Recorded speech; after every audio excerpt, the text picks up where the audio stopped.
Bonjour et bienvenue sur les hauteurs d'Alicante pour l'essai des nouvelles Kawasaki 500, la Ninja 500 SE et la Z500 SE.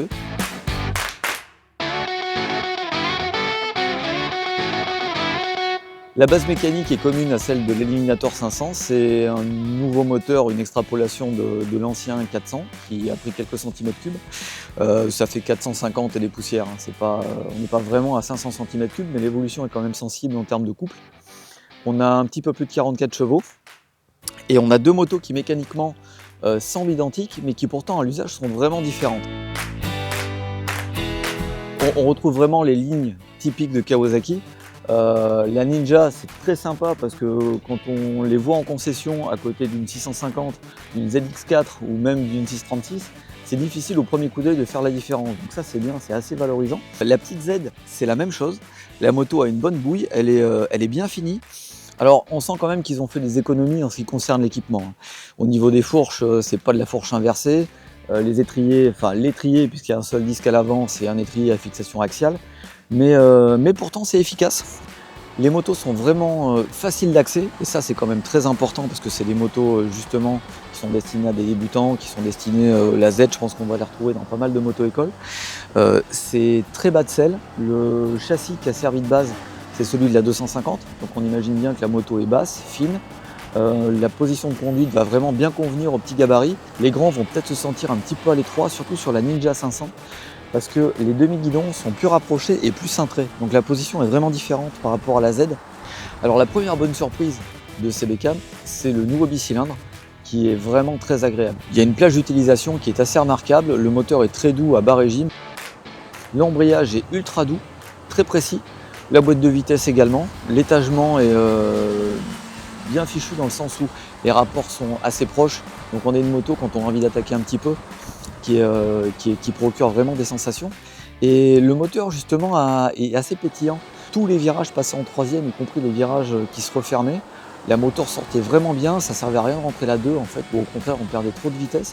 C'est une moto qui se pilote vraiment à la trajectoire et en la laissant aller dans le virage avec de la vitesse. Elle vous facilite le travail du fait qu'elle a des pneus qui sont relativement étroits.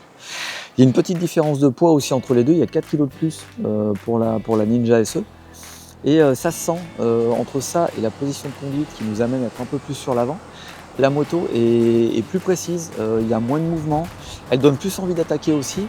Le seul bémol, ça va être la position de conduite où les grands vont peut-être se retrouver un petit peu en crapaud. Le fait d'avoir les bracelets un peu plus refermés vers l'arrière et un peu plus proches du corps, on a quand même l'impression d'être un peu à l'étroit. La consommation, honnêtement, est des plus raisonnables.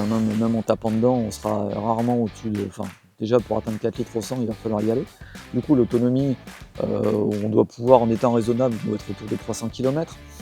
Du coup, ça donne deux motos qui, pour moi, tapent assez juste. Alors, je les trouve un petit peu chères par rapport à l'équipement et par rapport à la concurrence. Si on va du côté de l'Autriche, on va tomber sur une Duke par exemple qui va avoir une fourche inversée, des étriers radio, un shifter up and down et qui va être quasiment au même prix.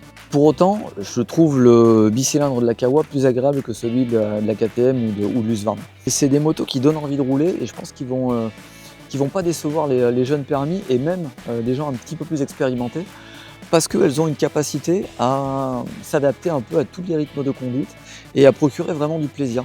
En plus, à côté de ça, elles sont quand même bien équipées, hein. Il y a de la connectivité, on peut appairer son smartphone, il y a des infos en Bluetooth dessus, le tableau de bord digital et tout en couleur, c'est du TFT couleur, c'est ce qu'on retrouve quasiment sur toute la gamme Kawasaki, y compris sur des modèles beaucoup plus chers.